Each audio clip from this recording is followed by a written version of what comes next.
मरण का अॻु में का वसीयत लिखियईं त इस्लाम जहिड़ो कूड़ो ॿियो को मज़हब कोन्हे ऐं मां मरी वञा त मुंहिंजो जनाज़ो न पढ़िजो ऐं मूंखे क़ब्र में ऊंधो करे पूरजो, ऊंधो करे। मुंहिंजी जेका छाती आहे उहा धरती माता आहे, उन सां मुंहिंजी छाती मिलियल हुजे ऐं मुंहिंजी क़ब्र जेका आहे उन क़ब्र खे ज़ंजीरनि सां ॿधी छॾिजो। मुंहिंजी सिंध अम्मा आज़ादु कोन्हे का, उहा क़ैद में आहे। जॾहिं सिंध आज़ादु थिए त पोइ मुंहिंजी हीअ जेका आहे क़ब्र तो इहे ज़ंजीर लाहिजो। पोइ उन जी इहा वसीयत करे मरी वियो ऐं नालो उन जो इस्लामी नालो आहे, अता मुहम्मद। उन मां लॻे थो त उनजा पीउ माउ कहिड़ा सुठा माण्हू हुया जंहिंजो सुठो नालो थियो अता मुहम्मद ऐं उनजा ज़िंदगी भर इख़लाक़ बि उनजा सुठा हुया जेसिताईं मूं ॿुधो आहे। पर पछाड़ी अलाह साईं जल शानो शल चङी करे जेकॾहिं उहो इस्लाम जे लाइ अहिड़ा लफ़्ज़ ॻाल्हाए थो त कूड़ो मज़हब आहे, उहो मुर्तद थी वियो, इस्लाम खां ख़ारिज थी वियो। जेकॾहिं उन ज़िंदगी में के चङा सुठा कम बि कया हूंदा त इर्तदाद सां मुर्तद थियण सां उनजी सॼी ज़िंदगी जा अमल चट थी विया, सॼी ज़िंदगी जी इबादत बर्बाद थी वई। ला ख़लाक़ लहुम फिल आख़िरह, जेको दीन खे छॾे ॾिए आख़िरत में उनजो को बि हिसो कोन्हे। आमालुल कफ़रत हबाअम मंसूरा, काफ़रनि जा जेके अमल आहिनि उहे धूड़ ऐं मिटी आहिनि। साईं फरमाइनि था त चङा अमल करे करे जन्नत खे हिकिड़ी गिराट बाक़ी छॾींदो, वरी अहिड़ो अमल कंदो जो दोज़खी बणिजी वेंदो। क़ौम परस्तनि जो दिमाग़ ख़राबु आहे। सिंध खे आज़ादु, सिंध आज़ादु आहे, सिंध खे कहिड़े क़ैद में आहे। सिंध खे जेको पाकिस्तान ठहियो हुयो उन जो पहिरियों कानून बिल जेको पास कयो सिंध असेंबली मां पास थियो। असांजे सिंधियुनि ई कोशिशि करे पाकिस्तान ठाहियो। लक्षण पंहिंजा नथा सुधारनि, प्रकार पंहिंजा नथा सुधारनि। हाणे हींअर जेकॾहिं डोमिसाइल ठहिया आहिनि ॿियनि सूबनि वारनि जा, ॿियनि माण्हुनि जा डोमिसाइल ठहिया आहिनि त उहे को पंजाबियुनि ठाहिया आहिनि? कंहिं ठाहिया आहिनि?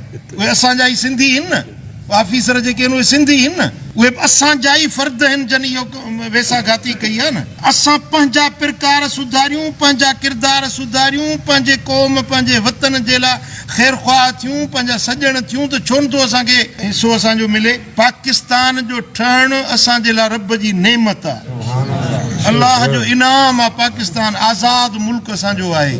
तव्हां हिंदुस्तान में ॾिसो, असां वटि पाकिस्तान में जेकी कुल आबादी आहे 22 करोड़ ऐं हिंदुस्तान में जेकी रहनि था उहे मुस्लमान 22 करोड़नि खां बि मथे आहिनि। 25 करोड़ मुस्लमान आहिनि हिंदुस्तान में। हींअर उन्हनि जो हालत छा आहे? केतिरा उहे ग़ुलामी जी ज़िंदगी था बसर कनि। उन्हनि सां हिन वक़्त में ही कोरोना जी वबा आई आहे त इहो नरेंद्र मोदी शैतान ऐं ॿिया इहे ख़बीस उन्हनि जा अमित शाह वग़ैरह उहे चवनि था त इहे जेके कोरोना फैलाइण जा ज़िम्मेदारी मुस्लमान आहिनि। तबलीग जमात वारनि कोरोना फैलायो आहे। हिंदुस्तान में मुस्लमाननि तबलीगियुनि फैलायो आहे, सॼी दुनिया में कोरोना वई आहे, उन्हनि खे कंहिं फैलायो आहे? रुॻो मुस्लमाननि खे निशानो बणाए टारगेट बणायो थो वञे।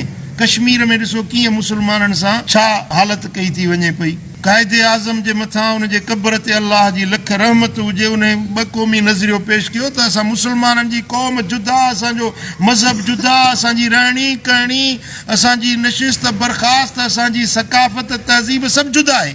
हिंदुनि जो सभु कुझु जुदा आहे। इन जे करे पाकिस्तान ठहियो ऐं सिंध असांजी पाकिस्तान ठहण में पेश हुई। अलाह जो शुक्र आहे असीं पाकिस्तान में आहियूं, आज़ादु मुल्क में आहियूं। सिंध असांजी आज़ादु मुल्क आहे, अल्हम्दुलिल्लाह, रब जो शुक्र आहे। सिंध जो वज़ीर आला त असांजो सिंधी आहे न, तेवण जो पंहिंजो मुराद अली शाह आहे। सिंध जे अंदरि ऑफिसर आहिनि, अॻुवाण आहिनि त असांजा सिंधी आहिनि। पंहिंजा लक्षण सुधारियूं न, पंहिंजा प्रकार सुधारियूं न, पंहिंजा अमाल सुधारियूं न। बाक़ी जंहिंसां सिंध खे आज़ादु था कयूं, अखि खे छोॾो ॿधनि त सिंध खे आज़ादु कंदा। इहे जेके क़ौम परस्त आहिनि मूंखे ॿुधायो त कॾहिं का हिकिड़ी सीट खणनि था। हू TLP आई आहे, उहा कल्ह पार्टी ठही आहे त बि हिकिड़ी 2 सीट उन्हनि खई आहे। असेंबली में उन्हनि जो आवाज़ त वञे थो न। सॼी उमिरि मग़ज़खोरी करे करे विया, हिकिड़ी सीट खां खयूं, असेंबली में विया।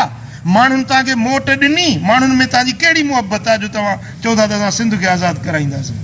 सिंध अल्हम्दुलिल्लाह असांजी आज़ादु आहे, आज़ादु रहंदी, पाकिस्तान जे ज़ेरे साया रहंदी। वरी जेकॾहिं को हॾी मिले न त वरी चुप करे वेंदा। हलिया तव्हां अहिड़ो फाटो था पंहिंजे सिंधी क़ौम जे लाइ। मूंखे ॿुधायो त तव्हां हींअर ताईं कयो छा आहे सिंधी क़ौम जे लाइ? कहिड़ा तव्हां फाड़ा मारिया आहिनि? सो रब रुसे त मत खसे। हणे कोन हथियार ॾिसे अहिड़ी कार जंहिंमें जोखियो जीअ जो असांखे पाकिस्तान सां मुहबत आहे असीं पाकिस्तान सां हमदर्द आहियूं ऐं रहंदासीं अल्लाह जो शुक्र आहे असांजी सिंध इस्लाम जो किलो आहे बाबुल इस्लाम आहे इस्लाम जो दर आहे ऐं हिते इस्लाम ई रहंदो इस्लाम ई हिन मुल्क जो हिन असांजे देश जो मज़हब इस्लाम ई रहंदो हे जेके बद मज़हब कोशिशूं था कनि इस्लाम खां माण्हुनि खे परे करण जे लाइ नफ़रतूं पखेड़ण जी कोशिशि कनि था ख़ुदा इन्हनि जी खे सोभ न ॾिनी आहे न को अॻिते ॾींदो गैरनि जे इशारनि ते शोशा छॾनि था सो इन्हनि जो इंशा अल्लाह ताला हिन धरतीअ ते इन्हनि जो पेर न खुतो आहे न खुपंदो मां पंहिंजे नौजवान सिंधी नौजवाननि खे अर्ज़ु कयां थो त उहे पंहिंजे क़ौम जे लाइ पंहिंजे वतन जे लाइ कोशिशि कनि आला तालीम हासिल कनि साइंसी उलूम हासिल कनि यूनिवर्सिटियुनि में पढ़नि रिसर्च कनि खोजना कनि